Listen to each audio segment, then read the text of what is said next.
आप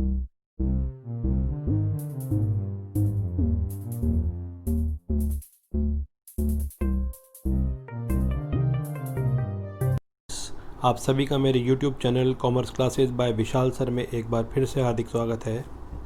आज हम लास्ट यूनिट 12 या चैप्टर 12 उपभोक्ता संरक्षण कंज्यूमर प्रोटेक्शन पढ़ेंगे।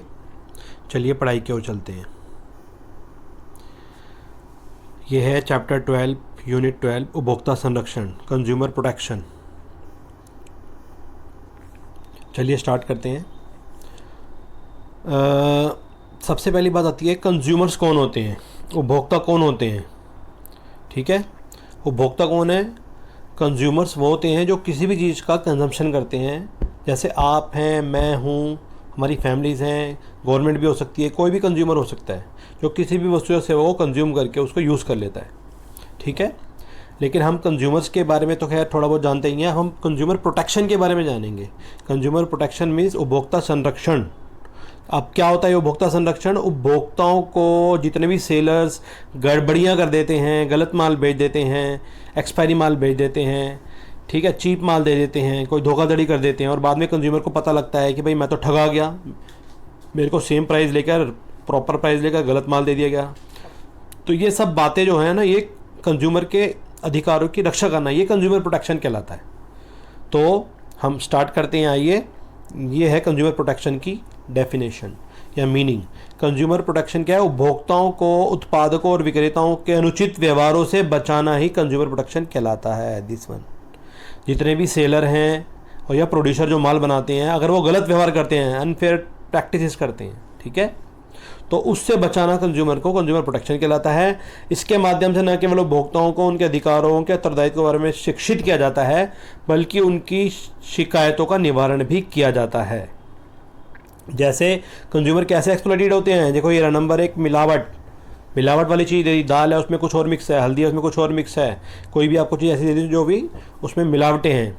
दूसरा, घटिया गुणवत्ता, क्वालिटी बढ़िया नहीं है, पैसे तो पूरे लिए हैं लेकिन जो उसकी क्वालिटी है वो ख़राब है, तो कंज्यूमर को पता लगता है मैं ठगा गया। इसे हम कहते हैं कंज्यूमर प्रोटेक्शन। कंज्यूमर को जितने भी सेलर्स हैं और विक्रेताएं हैं उनके अनुचित व्यवहारों से बचाना, शोषित होने से बचाना ही कंज्यूमर प्रोटेक्शन कहलाता है। इसके क्या फ़ायदे हैं अब हम पढ़ते हैं। इसके फ़ायदे ये रहा कंज्यूमर प्रोटेक्शन के फ़ायदे। महत्व, मेरिट्स कह दो, लाभ कह दो, एक ही बात है। पहला है उपभोक्ताओं की अज्ञानता। ठीक है, मतलब अनअवेयरनेस ऑफ कंज्यूमर्स। जितने भी कंज्यूमर्स हैं, ठीक, उन्हें अपने अधिकार को ही नहीं पता होता। ठीक है, कोई मान लो कोई छोटा आदमी है, कोई किसान है, कोई लेबर क्लास है, पता लगा वो कोई दाल लेके आया, दाल में कंकड़ निकल गए, कुछ नुकसान हो गया, दांत टूट गया उसका खाने पर है, लेकिन उसको पता ही नहीं मुझे मेरे अधिकार क्या हैं, मेरे राइट्स क्या हैं, मुझे क्या करना चाहिए। तो इसलिए कंज्यूमर प्रोटेक्शन जो चैप्टर है ये बहुत इंपॉर्टेंट है, ये सब इसी बारे में ही बताएगा। तो जो कंज्यूमर्स हैं वो अवेयर नहीं है, उन्हें अपनी नॉलेज नहीं है कि हमारा शोषण हो गया है, हमें क्या समाधान मिलेगा ये नहीं पता। तो इसलिए कंज्यूमर प्रोटेक्शन की ज़रूरत पड़ती है। नंबर सेकंड, असंगठित उपभोक्ता। असंगठित उपभोक्ता का मतलब होता है नॉन ऑर्गेनाइज कंज्यूमर्स। इसका मतलब जो कंज्यूमर्स हैं, देखो जितने बड़े बड़े बिजनेसमैन हैं, जितने बड़े बड़े दुकानदार हैं, इन सबकी एसोसिएशन होती है, कोई गड़बड़ होती है, किसी दुकानदार पे कोई बात होती है तो सारे एक हो जाते हैं। लेकिन कंज्यूमर्स तो सिंगल जो खरीदने वाले अलग अलग हैं और अलग अलग शैटर्ड हैं। अगर किसी कंज्यूमर को लॉस हो जाता है, दूसरा कुछ हेल्प ही नहीं करता। तो असंगठित होने के कारण भी कंज्यूमर प्रोटेक्शन बहुत ज़रूरी है। अगर किसी को नुकसान हो जाता है तो इससे हेल्प ले सकता है। नंबर थर्ड, उपभोक्ताओं का व्यापक शोषण। कंज्यूमर्स का बड़े लेवल पे एक्सप्लॉयटेशन होता है।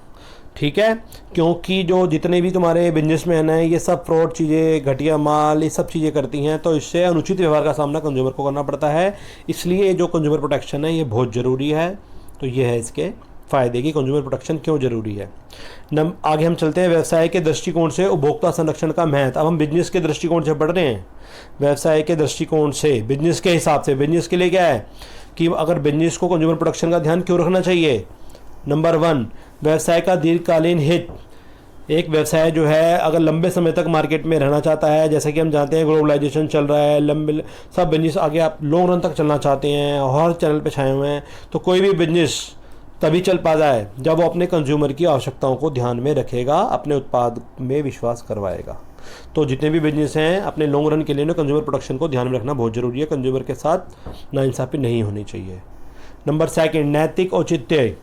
ये एक बिजनेस का मॉरल भी बन जाता है, नैतिक जिम्मेदारी बन जाती है किसी बिजनेस की कि वो कंज्यूमर के हितों की रक्षा करे।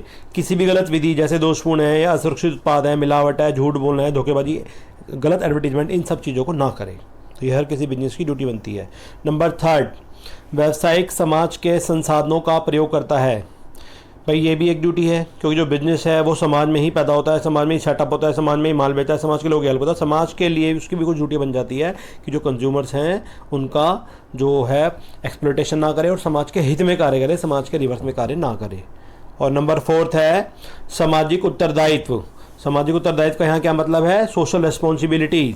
जब आप इतने सारे काम कर रहे हो तो आपकी समाज के प्रति भी, एक बिजनेस की बहुत सारों के प्रति, ओनर्स के प्रति, कर्मचारियों के प्रति, सरकार के प्रति, उपभोक्ताओं के प्रति, इन सब के प्रति सामाजिक रिस्पॉन्सिबिलिटीज़ हैं। और सबका यही है, वो तभी पूरी हो सकती है जब वो कंज्यूमर्स को सही कीमत पर सही गुणवत्ता वाली वस्तुएं उपलब्ध कराई जाए। तो ये बिजनेस की मॉरल ड्यूटी भी बन जाती है, सोशल रिस्पॉन्सिबिलिटी भी बन जाती है। आगे है 5वां, सरकारी हस्तक्षेप, गवर्नमेंट इंटरवेंशन। यदि कोई बिजनेस अनुचित व्यवहार करता है तो सरकार भी हस्तक्षेप करती है और व्यवसाय को गुडविल भी खराब होती है अगर ऐसा कुछ करता है। तो बिजनेस के लिए भी ये कंज्यूमर प्रोटेक्शन बहुत ज़रूरी है। अब हम ये पढ़ रहे हैं कंज्यूमर प्रोटेक्शन, ये इंपॉर्टेंट है। कंज्यूमर प्रोटेक्शन 1986 कंज्यूमर्स को आप अच्छे से जानते हो, हम पढ़ ही रहे थे कि कंज्यूमर्स कोई भी व्यक्ति जो माल या सेवाओं के प्रतिफल को प्राप्त करता है, उनका यूज़ करता है, उन्हें पुनः बिक्री या सामाजिक उद्देश्यों के लिए यूज़ नहीं करता। कहने का मतलब कंज्यूमर वो है जो किसी भी वस्तु या सेवा को यूज़ कर रहा है और वो लास्ट मतलब चैनल है, वो यूज़ करके उसे कंज्यूम कर लेगा, मतलब आगे बेचेगा नहीं। जैसे मैंने कोई गुड्स खरीदी मान लो, या आपने कोई गुड्स खरीदी, उस गुड्स को खरीद के, सब्जियां खरीदी, दूध खरीद के हमने कंज्यूम करके ख़त्म कर दिया, तो हम कंज्यूमर हैं। अगर हम इसको, एक हलवाई अगर दूध को यूज़ कर रहा है और उस दूध को यूज़ करके वो मिठाइयाँ बना रहा है, चीनी मिला के आगे बना रहा है, तो वो कंज्यूमर नहीं है, वो मीडिएटर हो गया। तो कंज्यूमर की डेफिनेशन क्या है? कोई भी व्यक्ति, कंज्यूमर, जो वस्तुएं माल को खरीद कर यूज़ करता है और उसका कंजम्पशन कर लेता है, तो उसको हम कंज्यूमर कहते हैं। ठीक है, अब आगे थोड़ा अब चलते हैं। यहाँ पर 2 अप्रोच बताई गई हैं, एक ट्रेडिशनल अप्रोच है, एक मॉडर्न अप्रोच है। जो पहली अप्रोच थी, यहाँ देखो, जो पहली अप्रोच थी उसमें था let the buyer be aware, traditional approach. ये जो पहली अप्रोच थी, दिस वन, ये फर्स्ट अप्रोच थी, फर्स्ट। और ये जो जिसकी बात कर रहे हैं हम, ये सेकंड अप्रोच है, सेकंड वन। पहली अप्रोच थी ट्रेडिशनल अप्रोच, ये थी let the buyer be aware, मतलब क्रेता खरीदते समय वस्तुएं सेवाओं को सावधान रहें। ये पहली अप्रोच थी। पहली अप्रोच में कंज्यूमर्स को बोला जाता था कि ग्राहक की ड्यूटी बनती है, कोई माल खरीद रहा है तो अपना खुद अलर्टनेस से खरीदें, आगे किसी की कोई गारंटी नहीं है। लेकिन अब जो मॉडर्न अप्रोच हो गई है, ये दिस की बात कर रहे हैं हम, सेकंड वाले की। ये जो सेकंड अप्रोच हो गई है, सेकंड अप्रोच में क्या बता रहा है? वो कह रहा है let the seller be aware, ये वाली बात, दिस वन। अब जो है कैविएट एम्प्टर होता है, पहले कैविएट एम्प्टर होता था, अब है कैविएट वेंडिटर। इसका मतलब अब बेचने वाला सावधान रहे, गलत माल नहीं बेचना चाहिए। अब कंज्यूमर जो है वो नंबर 1 हो चुका है मार्केट में, पहले ऐसा नहीं होता था, लेकिन अभी होता है। ठीक है, और यहाँ पर एक बहुत ही अच्छा फॉर्मूला आप ध्यान से देख रहे होंगे कि अगर किसी भी मार्केट में से आप कंज्यूमर्स को घटा दें तो क्या बचता है? 0। ये बहुत इंपॉर्टेंट है। किसी भी मार्केट से कंज्यूमर का बहुत इंपॉर्टेंट रोल है। अगर बाजार में से कंज्यूमर ही हट गया तो 0 बचा, कुछ नहीं बचा। ठीक है, तो इसलिए बहुत ज़रूरी है कि कंज्यूमर्स के हितों की रक्षा की जाए। ठीक है, अब हम जो ये पढ़ रहे हैं कंज्यूमर प्रोटेक्शन एक्ट 1986 में, ठीक है, उपभोक्ता संरक्षण क्या होता है? उपभोक्ता संरक्षण, कंज्यूमर प्रोटेक्शन एक्ट गवर्नमेंट ने बना रखा है। ये 1986 के अनुसार कंज्यूमर को प्रोटेक्शन करना है, मतलब जो एक एक्ट है गवर्नमेंट ने बनाया है कंज्यूमर के प्रोटेक्शन के लिए, 1986 में बना था। ठीक, इसमें क्या होता है? नंबर 2 बातें बताई गई है इसमें। नंबर 1, उपभोक्ताओं के विशिष्ट अधिकारों को मान्यता देकर उपभोक्ताओं के हितों की रक्षा करना और उनको बढ़ाना। पहली बात कि जो उपभोक्ताओं को राइट्स मिले हुए हैं और एजम्पशन मिली है, उनका ध्यान रखना है, उसके हितों का भी ध्यान रखना है और इन सब चीज़ों को बढ़ाना है। नंबर 2 है जिला, राज्य और राष्ट्रीय, हम तीनों पढ़ेंगे अभी, डिस्ट्रिक्ट लेवल, स्टेट लेवल और नेशनल लेवल, 3 लेवल पर एक त्रिस्तरीय प्रवर्तन तंत्र बनाए, इसको बोलते हैं 3 टायर रिडर्सल मशीनरी। ठीक है, ये बनी है। यहाँ पर अगर कोई कंज्यूमर है तो अपनी शिकायतें कर सकता है और उसका तुरंत समाधान मिल सकता है और जल्दी मिल सकता है। ठीक है, अब हम थोड़ा आगे चलते हैं। ये जो हम पढ़ रहे हैं कंज्यूमर्स के राइट्स, ये बहुत बहुत इंपॉर्टेंट है। आप इनको बहुत ध्यान से, बहुत अच्छे से याद कर ले। 6 हैं, बहुत आसान है। तो ये 6 अधिकार पढ़ रहे हैं। सबसे पहला पढ़ रहे हैं इसमें हम सुरक्षा का अधिकार, कि ये अधिनियम हमें बताता है कि किसी भी कंज्यूमर्स को अगर मान लो कोई हानिकारक उत्पाद व सेवाएं वो यूज़ कर रहा है और गड़बड़ हो जाती है बीच में, तो उसके विरुद्ध वो संरक्षण प्राप्त कर सकता है, उसको सिक्योरिटी का राइट है। फॉर एग्जांपल जितने भी बिजली के उपकरण हैं उन पे ISI मार्क होना चाहिए। ऐसी वस्तुओं सेवाओं को सुरक्षा का अधिकार उसे मिलता है यदि उसको कोई इससे हानि होती है। तो मतलब हर कंज्यूमर को सुरक्षा का अधिकार ये कंज्यूमर प्रोटेक्शन एक्ट 1986 देता है। नंबर सेकंड है सूचना प्राप्त करने का अधिकार, राइट टू बी इन्फॉर्म्ड। कहने का मतलब है इसका अधिकार उपभोक्ता का वस्तु सेवाओं की गुणवत्ता आदि के संबंध में पूर्ण सूचना प्राप्त करने का अधिकार है, ताकि खरीदने से पहले वह पूर्ण निर्णय ले सके, उसको पूर्ण सूचनाएं मिले। फॉर एग्जाम्पल के लिए कोई उत्पाद खरीद रहा है, उसकी मात्रा, उसकी शुद्धता, उसके प्रयोग में क्या क्या सावधानी है, उसका नहीं है, उसका यूज है, उसका अगर कोई जोखिम है, ठीक है, साइड इफेक्ट है, तो इन सब चीज़ों का पता होना चाहिए। तो उसको इन्फॉर्मेशन की पूरी है। तो इसलिए आप एक डायग्राम देख रहे होंगे, मान लो कोका कोला की एक कैन बना के दे रखी है, उसमें सब कुछ लिखा हुआ है कि किस मैन्युफैक्चरिंग डेट है, कब बना ये वाला, इसका प्राइस कितना है, ये मैक्सिमम प्राइस, की क्वांटिटी कितनी है, ये इसकी एक्सपायरी डेट कितनी है, ये। तो ये कंज्यूमर्स का राइट है इन सब चीज़ों के बारे में पता होना, ये सेकेंड राइट है। नंबर थर्ड पढ़ रहे हैं चुनाव या चयन का अधिकार, राइट ऑफ सिलेक्शन। किसी भी उपभोक्ता को वस्तुओं सेवाओं को खरीदते समय अपनी इच्छा के अनुसार चयन या चुनाव का अधिकार है। कोई भी दुकानदार उसको प्रेशराइज नहीं कर सकता। अगर वो किसी चीज़ को पसंद करेगा तो ही खरीदेगा, अदरवाइज नहीं, ठीक है। तो अगर कोई प्रेशराइज करता है दुकानदार या अनुचित ढंग से उसे बेचता है तो फिर ये विघ्न माना जाता है इस अधिकार का। तो ये राइट कंज्यूमर के पास है, चुनाव या चयन का अधिकार। नंबर फोर्थ हम पढ़ रहे हैं शिकायत का अधिकार। अगर कोई उपभोक्ता को लगता है कि वो वस्तु सेवाएं खरीद ली, उससे सेटिस्फाई नहीं है, तो वो उसके खिलाफ, बिजनेसमैन के खिलाफ या दुकानदार के खिलाफ एक उपयुक्त मंच के समक्ष शिकायत दर्ज कर सके। ये राइट हमें बताता है कि अगर कोई भी उसको डाउट होता है कि वस्तु सही नहीं है, गुड सही नहीं है, सर्विसेज सही नहीं मिली मुझे, तो वो शिकायत करने का अधिकार रखता है। और पांचवा है क्षतिपूर्ति का अधिकार, राइट ऑफ कंपनसेशन। उपभोक्ता को अधिकार की यदि किसी वस्तु या सेवा से कोई हानि हो जाती है, उसको, मान लो कोई वस्तु सेवा खरीदी, उससे उसे कुछ लॉस हो गया, ठीक है, मान लो कोई ऐसी दवा थी, उन्होंने ढक्कन खोला, आंखों में पड़ी, उसकी जो थी उछलकर और उसकी आंखें चली गई, तो उसको नुकसान हो गया। तो अब वो यहाँ पर क्षतिपूर्ति मांग सकता है, या कोई और नुकसान हो गया, दाल खाए उसके दांत टूट गए, इस तरह से गलत दाल मिल गई, तो इसके लिए सरकार ने 3 टायर रिड्रेसल ट्रीटमेंट, हम पढ़ेंगे भी, बहुत इंपॉर्टेंट है, जो जिला लेवल है, नेशनल लेवल है और डिस्ट्रिक्ट लेवल है। डिस्ट्रिक्ट, स्टेट और नेशनल 3 लेवल पे हम पढ़ेंगे, इस पर वो शिकायत कर सकता है। और नंबर 6 और लास्ट अधिकार है उपभोक्ता शिक्षा का अधिकार, कि कंज्यूमर एजुकेशन का अधिकार।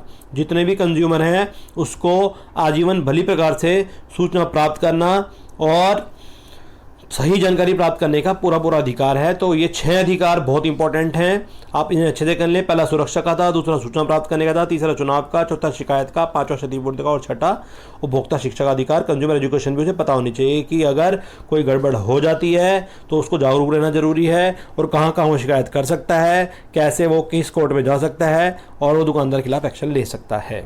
अब हम पढ़ रहे हैं कंज्यूमर्स के राइट्स और रिस्पॉन्सिबिलिटी, या दायित्व, जिम्मेदारी क्या है कंज्यूमर्स की, रिस्पॉन्सिबिलिटी पढ़ते हैं। नंबर 1 फर्स्ट, उपभोक्ता को अपने अधिकारों का उपयोग करना चाहिए। जो कंज्यूमर्स है, जो उसके राइट्स उसको सरकार ने दे रखे हैं, लॉ ने दे रखे हैं, उसके अकॉर्डिंग उसको वस्तुओं सेवाओं सबके बारे में पता होना चाहिए अपने अधिकारों को, और उसका खरीदते समय इन सबका यूज़ करना चाहिए। ये उपभोक्ता की रिस्पॉन्सिबिलिटी बनती है। सेकंड, उपभोक्ताओं को सावधान उपभोक्ता होना चाहिए। सावधान उपभोक्ता होना मतलब कोई भी चीज़ या वस्तु खरीद समय आँख मीच के विश्वास नहीं करना चाहिए। अपनी समझ से, जैसा आजकल है, कोई भी चीज़ खरीदी जाती है, पहले नेट पे सर्च मार लो, सारी डिटेल ले लो, दुकानदार ज़्यादा लेके एक्सपायरी वगैरह देके सब चीज़ें तब लेनी चाहिए, तो उसको भी नॉलेज होनी चाहिए। और उपभोक्ता को शिकायत अवश्य दर्ज करानी आनी चाहिए। अगर कोई गड़बड़ हो जाती है, कोई वस्तु या सेवा खरीदने पर उसको लॉस हो जाता है, तो उसको पता होना चाहिए कि मुझे उपभोक्ता फोरम में, कंज्यूमर फोरम में कैसे शिकायत करानी चाहिए, और उसको शिकायत करवानी चाहिए। पीछे ये नहीं सोचना चाहिए कि नहीं कोई बात नहीं, ऐसा नहीं है, ये काम करना चाहिए। और कैश मीमो लेना चाहिए। कैश मीमो का मतलब होता है जब कोई भी आप वस्तु या सेवा खरीदें तो दुकानदार को कहा मुझे उसका बिल दो, कैश मीमो दो। क्यों? इससे आपके पास सबूत बन जाएगा। अगर भगवान ना करे कोई गड़बड़ निकली, बाद में आप शिकायत करेंगे, तो आप सबूत दिखा सकते हैं इतनी रेट पे मैंने खरीदा था, उसकी दुकान का बिल है, और आप उससे हर्जाना ले सकते हैं। नंबर 5, उपभोक्ता को गुणवत्ता जागरूक होनी चाहिए। मतलब उसको गुणवत्ता के बारे में भी पता होना चाहिए, नॉलेज होनी चाहिए। जैसे आप यहाँ देख रहे हैं, ये ISI मार्क है नंबर 1, तो ये जितने भी बिजली के प्रोडक्ट हैं इस पे मिलता है ISI मार्क। ठीक है, ये आप जरूर चेक करें कि बिजली के प्रोडक्ट पे ये है या नहीं है। और दूसरा है खाद्य पदार्थ, जितने भी खाने वाले पदार्थ हैं, नंबर 2, इन पर आपको मिल जाएगा। आपको क्या मिलता है, FPO बोलते हैं इसको, खाद्य पदार्थ पे FPO की अब स्टैम्प जरूर मिलेगी आपको। और ये नंबर 3 पे देख रहे हो आप, इसको बोलेंगे हॉलमार्क, नंबर 3 ये वाला। नंबर 3 जो है हॉलमार्क, ये क्या होता है, जितने भी आप जवाहरात, गहने, गोल्ड के ये सब लेते हैं, इन पर हॉलमार्क लगा होता है। ठीक है, तो इस तरह के ये चौथा है, ये वैसे ही बता रखा है कि किस चीज़ के लिए है, ये भी एक हॉलमार्क टाइप है, एक सिंबल है। तो इन सब सिंबलों का आपको पता होना चाहिए कि कौन कौन से सिंबल है, उनका कहाँ कहाँ किस किस प्रोडक्ट पे मिलेगा। ठीक है, consumer must be quality consciousness, तो यहाँ बता रहा है कि कंज्यूमर को क्वालिटी कॉन्शियसनेस होना चाहिए, जागरूक रहना चाहिए। ये सारे जो सिंपल हैं इसलिए दे रखे हैं उसने। और नंबर 6 पे पढ़ रहे हैं विज्ञापन विसंगतियों की जानकारी। कंज्यूमर को ये भी देख लेना चाहिए कि जैसे है कोई गलत विज्ञापन है, वो इन्फॉर्मेशन गलत दे रहा है, तो उस तरह से अवेयर होकर उसको उस तरह के विज्ञापन को भी बंद करवाना चाहिए। तो ये कंज्यूमर्स के दायित्व है, रिस्पॉन्सिबिलिटी है। ठीक है, और अपने कानूनी अधिकारों का प्रयोग भी करना चाहिए। अगर उसको लगता है कि मैं ठगा गया, मेरे साथ गड़बड़ हो गई, मुझे लॉस हो गया, मुझे हानि हो गई, ठीक है, तो उसको कंज्यूमर्स को अपने अधिकार का यूज़ करना चाहिए। 1986 में जो भी बताया गया उसको शिकायत जरूर दर्ज करानी चाहिए। अब हम पढ़ रहे हैं उपभोक्ता संरक्षण अधिनियम 1986 की विशेषता और प्रावधान, जो कंज्यूमर प्रोटेक्शन एक्ट बोलते हैं इसको, कंज्यूमर प्रोटेक्शन एक्ट 1986 ये पढ़ रहे हैं। इसके अकॉर्डिंग क्या पढ़ रहे हैं, विशेषता समाधान क्या है कि शिकायत 1986 एक्ट में कौन करा सकता है। देखो कौन कौन शिकायत करा सकता है, निम्नलिखित करा सकते हैं। पहले कह रहा है उचित उपभोक्ता फोरम में, कंज्यूमर फोरम में कौन कौन, पहले कोई भी कंज्यूमर, ठीक है, कोई भी रजिस्टर्ड संघ एसोसिएशन वो भी करा सकता है। सेंट्रल गवर्नमेंट, स्टेट गवर्नमेंट भी करा सकती है। एक जैसे हित रखने वाले कहीं उपभोक्ता, अगर बहुत सारे उपभोक्ता हैं, 5-6 ने मिलकर कोई चीज़ खरीदी है तो और अधिक उपभोक्ता हो वो भी करा सकते हैं। और नंबर 5 मृत उपभोक्ता के कानूनी प्रतिनिधि, मान लो किसी ने कोई यूज़ करी, उसकी डेथ हो गई यूज़ कर उसके बाद जो उसका रिप्रेजेंटेटिव है वो भी करा सकता है। अच्छा, किसके खिलाफ करा सकते हो आप शिकायत दर्ज, ये रहा, तो किसके खिलाफ करा सकते हो आप, दिस वन, आप हर छोटे बड़े निजी सार्वजनिक उपक्रम, सहकारी क्षेत्र, व्यापारी, थोक व्यापारी, खुदरा व्यापारी, माल की सेवाएं, शर्त सभी पे शर्तें लागू होती है, किसी के खिलाफ शिकायत दर्ज कराई जा सकती है। अच्छा, निम्नलिखित में लिखित में जो शिकायत दर्ज कराई जा सकती है किसी के खिलाफ, कब, कि ये जो है कारण इनमें से, पहले किसी भी दोषपूर्ण माल के विक्रेता निर्माता के खिलाफ। अगर मान लो कोई दुकानदारों ने गड़बड़ कर दी, ये दोष है उसमें, उसने माल शुद्ध नहीं दिया, मात्रा कम दी, गुणवत्ता सही नहीं थी, तो ये सब दोष कहलाता है। किसी भी दोष अगर ऐसा है तो आप शिकायत कर सकते हैं। फिर है ऐसा आपूर्ति करता है जिसमें वस्तुओं सेवाओं में किसी में भी कमी हो, खाली वस्तु नहीं सेवाएं भी हैं, अगर सर्विसेज सही नहीं है, सब आप सर्विसेज सेटिस्फाई नहीं है, उसकी गुणवत्ता अच्छी नहीं है, प्रकृति अच्छी नहीं है, प्रदर्शन अच्छा नहीं है, तो भी आप शिकायत करा सकते हैं। ठीक है, तो 1986 कंज्यूमर प्रोटेक्शन एक्ट जो है वो ये ऐसे परिभाषित करता है, कोई गलती, दोष, कमी, गुणवत्ता, प्रकृति या प्रदर्शन में अपर्याप्तता, अगर किसी की गलती है, कोई दोष है, कोई कमी है, क्वालिटी ठीक नहीं है, तो प्रकृति ठीक नहीं है, उसने सही डिस्प्ले नहीं कर रखा, झूठ बताया, आपको सैंपल करा दिया, तो आप उसे शिकायत दर्ज करा सकते हैं।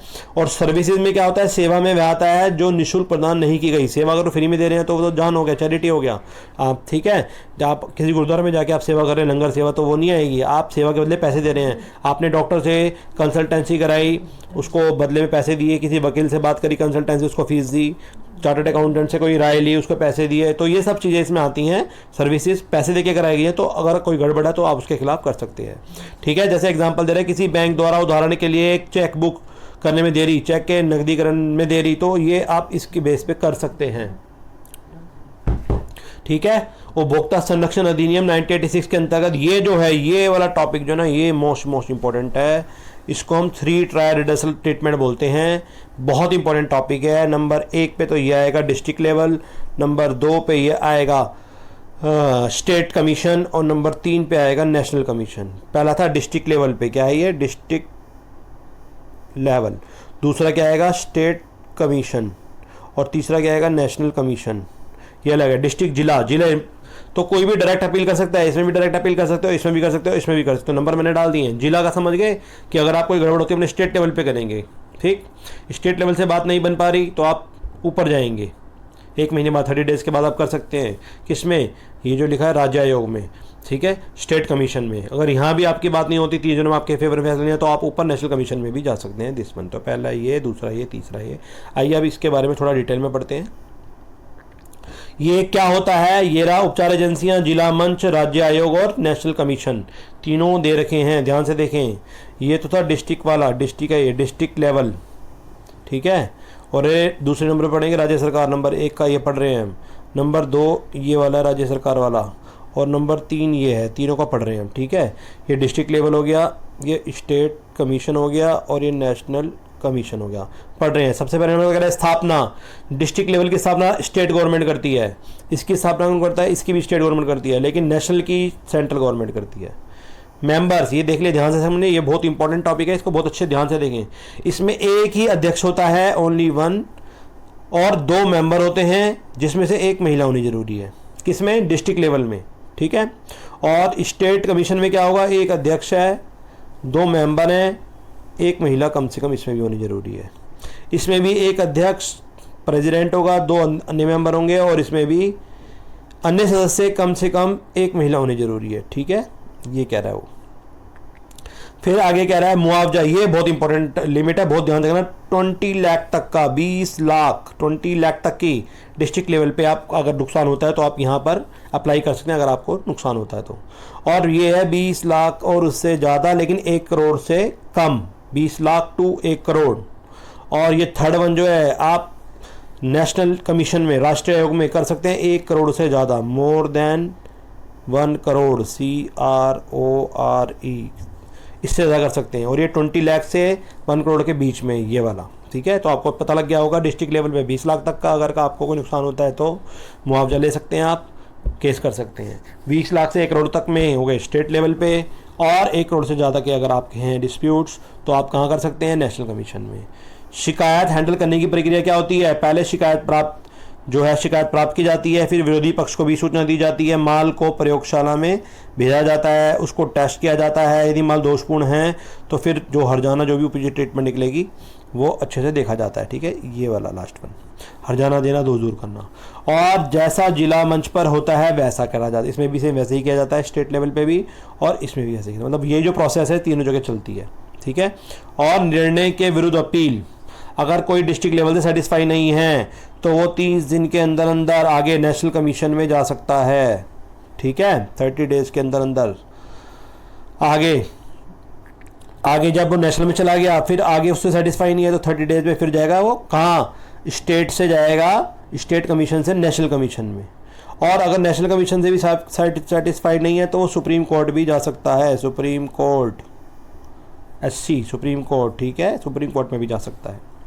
और यहाँ पे लिखा है कि एक नोट दे रखा छोटा सा, सुप्रीम कोर्ट में केवल वही मुकदमा जा सकता है जिसकी सीधा राज्य, स्टेट कमीशन या नेशनल कमीशन में दर्ज किया गया हो। इसका मतलब अगर आप जिले लेवल पे, डिस्ट्रिक्ट लेवल पे, इस लेवल पे अगर आप कोई मुकदमा करते हैं तो वो राष्ट्रीय आयोग तक ख़त्म हो जाता है, आप नहीं जा सकते। अगर कोई सर्वोच्च न्यायालय, सुप्रीम कोर्ट जाना चाहता है तो सबसे पहले स्टेट कमीशन, इलेक्शन में डायरेक्ट वो अप्लाई होना चाहिए। ठीक है, आई होप आपको समझ में आया होगा, बहुत इंपॉर्टेंट टॉपिक था। आगे थोड़ा सा और चलते हैं। उपभोक्ता संरक्षण कानून का सीमा क्षेत्र क्या है, क्या बता रहा है वो, ये जो कानून था 1986, ये सभी वस्तुओं, सभी सीमाओं पे लागू होता है, केवल वाणिज्यिक उद्देश्यों को छोड़कर, चाहे वो निजी हैं, पब्लिक हैं, सरकारी क्षेत्र हैं, सबको उपलब्ध ये कराई जाती है, कोई भी कर सकता है इसमें। इसके अंतर्गत जन उपयोगी सीमाएं भी शामिल हैं। कानून के तहत कोई भी अंत उपभोक्ता, रजिस्टर्ड कंज्यूमर, कोई संघ, सब कोई शिकायत दर्ज करवा सकता है। शिकायत व्यक्तिगत भी हो सकती है, डाक द्वारा भी हो सकती है, इसकी कोई फीस नहीं है शिकायत की। ठीक है, अब तो आगे हमें क्या कह रहा है वो, कि उपभोक्ता को उपलब्ध उपचार, उपभोक्ता को क्या रेमेडीज मिलते हैं, पढ़ते हैं आगे।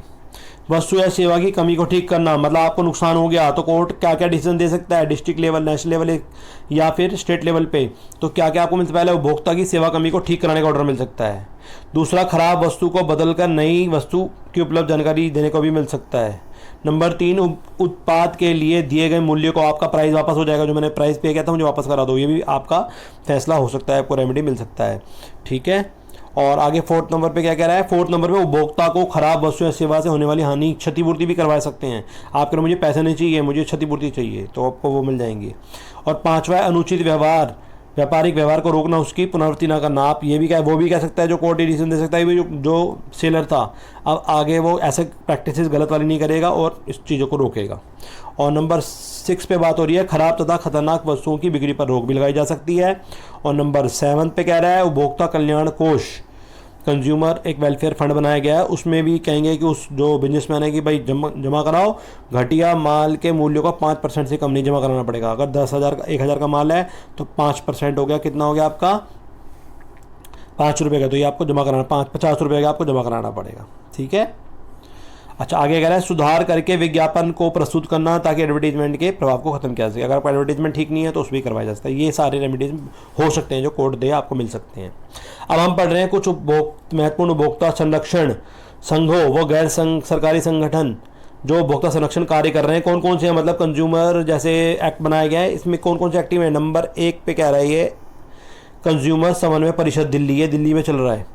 दूसरा है कॉमन कॉज दिल्ली, ये भी है, ये नाम है जो कंज्यूमर प्रोटेक्शन की संस्थाएं चल रही हैं। नंबर 3 कंज्यूमर शिक्षा के हित में ऐच्छिक संगठन दिल्ली, ये भी चल रहा है। मुंबई पंचायत, ये भी चल रही है, ग्राहक पंचायत। उपभोक्ता संघ भी है, कंज्यूमर फोरम भी है कोलकाता। तो ये अलग अलग हैं। एक डायग्राम सा भी दे रखा है, इसमें लिखा है consumer guidance society of India, ये जो बन रखा है। ठीक है, consumer guidance society of India, एक ये भी चल रहा है। ये बहुत सारे अलग अलग तरह हैं। और उपभोक्ता एकता और प्रयास समिति, ये सारे नाम बता रखे हैं किस तरह चल रहे हैं।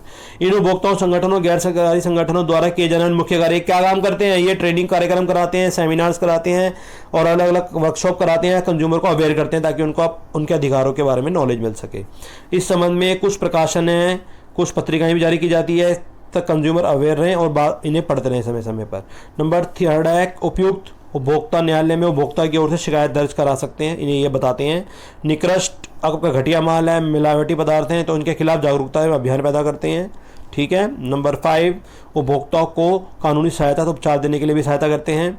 नंबर 6 शोषणकारी और अनुचित व्यवहारों का सामना करने के लिए उपभोक्ताओं को प्रेरित भी करते हैं कि अगर आप कहीं से एक्सप्लॉइटेड हो गए तो मोटिवेट करते हैं, नहीं आप शांत नहीं बैठे, आपको शिकायत करें जरूर, आप आगे बढ़ेंगे तो आपको आगे आपके अधिकारों का यूज़ करते हुए आपको कंपनसेशन भी मिलेगा।